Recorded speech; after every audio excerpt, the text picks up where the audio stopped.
Hey everybody, Eric Hayden here on YouTube. If you saw our last video, we mentioned perhaps seeing the last blooms before our hard freeze. We did get down to 27, and in another video I'll show you that the blooms actually are still doing okay, so we'll probably still have some blooms into the month of December.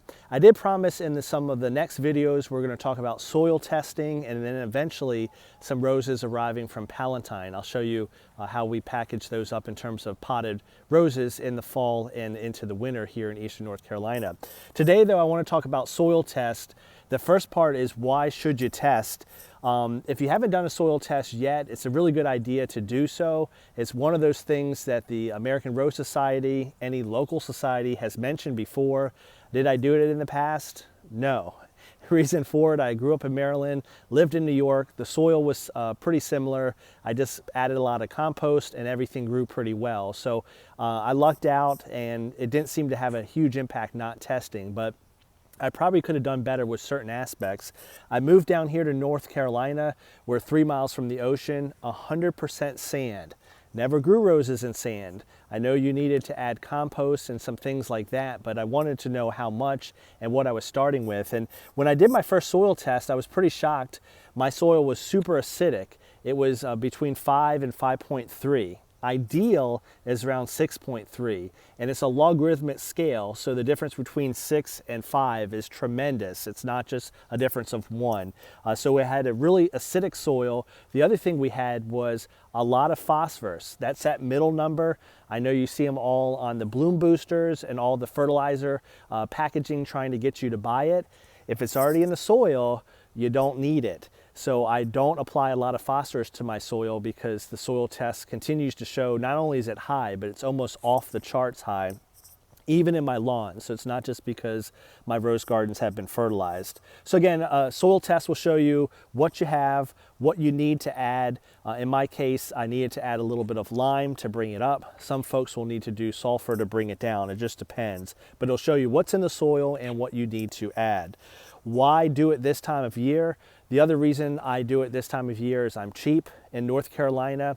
For the months of late March through late November, it's free. So it depends on your state, the cost, but ours is free during the off season. During the on season, which is when farmers usually do it, late fall through the winter, it's $4 a sample. I sample each bed, so that would be $28 versus free, so I'll do the free.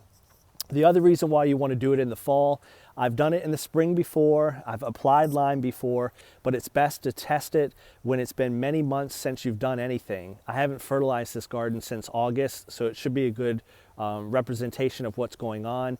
If I need to apply anything like lime, I've got December, January, February, into March for it to work into the soil. So by the time the rose bushes are starting to grow in March, they're good to go. So this first part, why you should test, it's a good idea to see what's in your soil now. What do you need to add? Why do it now? Again, it's the best time to add things in the fall to let them kind of get into the soil over the course of months when the rose bushes are not growing. And depending on where you live, it might be cheaper to do it in the off season before prime time happens. So I told you why you should soil test. Now I want to show you some of the tools that you need for the soil testing to go ahead and get started in your garden. All right, now that you've decided to do your soil samples, you'll need forms for most states, and then for me, you need these boxes. You give it some type of code. I'll try to link in the description below to when I did this back in the spring, because I have even more details. But so I label it rows 1 through 7 for my 7 beds, and I go in order from the most mature bed to the least mature bed.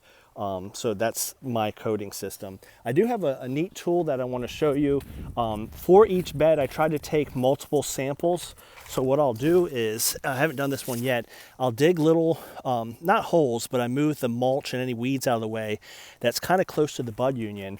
So I get at least 6 samples per bed, and I have 6 roses per bed. So again, this is one that we already did. You remove the mulch. You can see that little hole there. And that gives us our nice, lovely sample. I'm going to show you in a second what it looks like. But once I take those 6 samples, the the tool that I use is this core sampler. This goes down to 9 inches. The recommendation is 8, so this is pretty good. I take all 6 cores, put them into a plastic bucket, First year I've done this. Before I've just put them in the box before, but finally got around to doing it right. Made sure I cleaned the bucket, and it's a plastic shovel so that it can mix it up. My wife helped me out, so took the 6 samples, mixed them up so it's a homogeneous mixture, and then we went ahead and put them in the box. So that should give it a good representation of your bed. Again, I took those samples near the base of the plant, so near where the plant would be getting its nutrients, went down about 8 inches, and 6 samples per bed. It sounds like a lot because we'll be doing a lot of samples per bed, but it is certainly worth it. And one thing I want to show you, I'm going to try to do this with one hand, but I'm going to take this core, put it all the way down, so bear with me.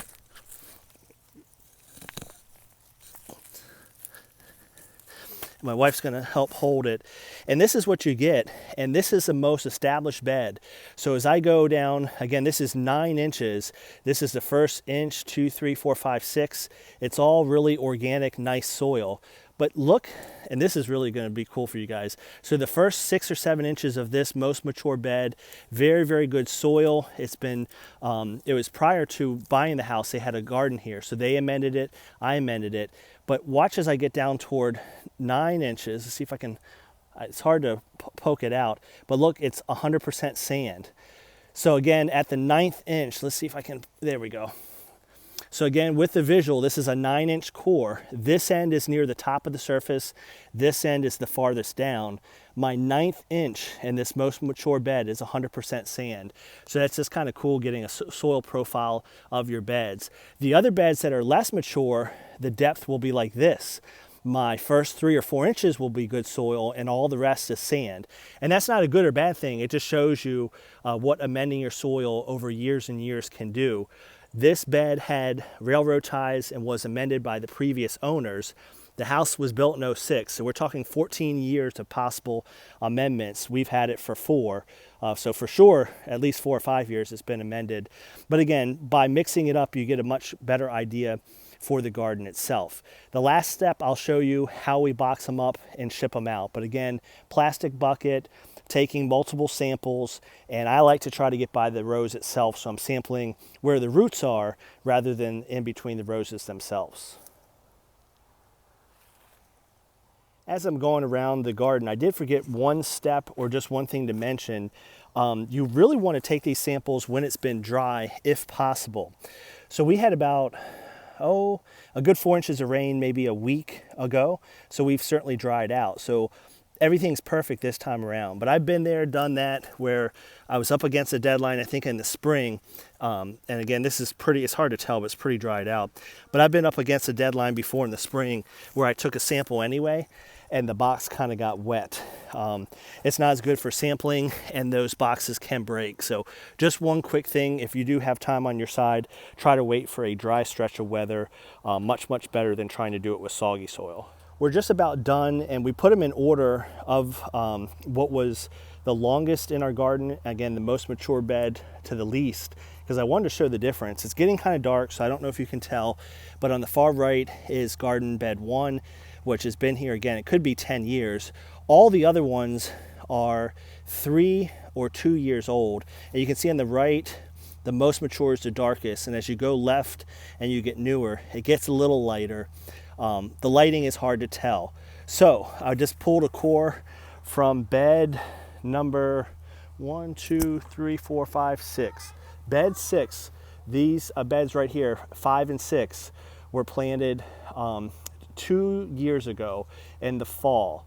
The reason why I know that, I saw that show up on my Facebook memories. So these are still just a couple years old. Prior to it, it had centipede lawn, pretty much 100% sand except near the top.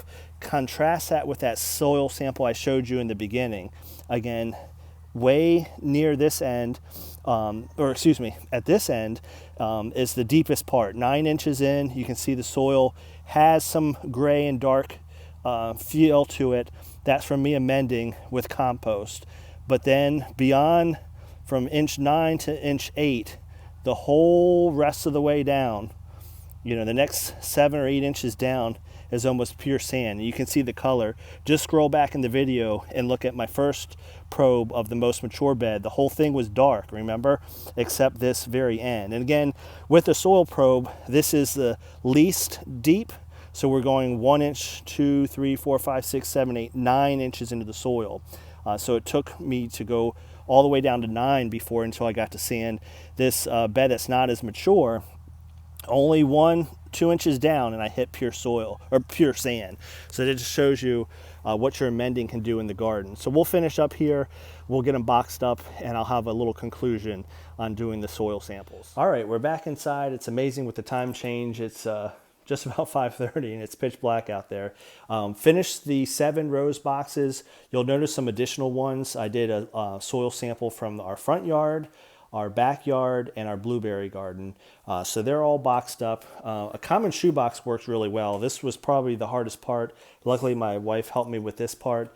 So that fits in nice and neat. I used to drive it up to Raleigh, which is about 2.5 hours from us.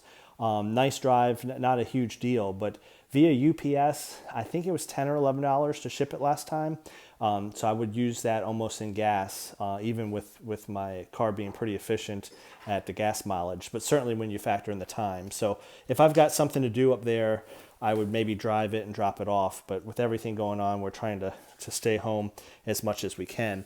So one thing I wanted to show you was the form. I haven't filled it out yet. What you do here is you label each sample. So ours was rows 1 through 7. Again, the first rose garden is the most established. Then it kind of just go in a circle to the least established garden. In the past, I had a code, and that became difficult to track. And I finally saw a YouTube video from our local county extension. For ours specifically, you can use letters as well. So you'll do that. You'll put down if you've applied any lime. So I have to calculate that because I know I've put down some lime in the past. And you'll notice this lawn or garden code. There's one on the other side, and it's called, here's the lawn and garden code. So for example, for ours, we would put code 28 for roses. For 7 of the samples, 2 of the samples we'll put lawn, and we'll put 22 because we have centipede here. And the last one is berries, except blueberries for 30. So we'll put 32. So they have a code that you put on so they know what type of recommendations to give. And again, this is from NC State. I'm not quite sure what the other states do, and you can certainly send it off to a private company as well. So if you're just joining the video, we did soil sampling today. The reason why you do it is so you know how much is in your soil in terms of nutrients, what nutrients are there, what's the pH. Ours is very low pH and high in phosphorus, so I had to add some lime last year. We're going to see if we need to add more. And I also do not add phosphorus because we have a lot of it.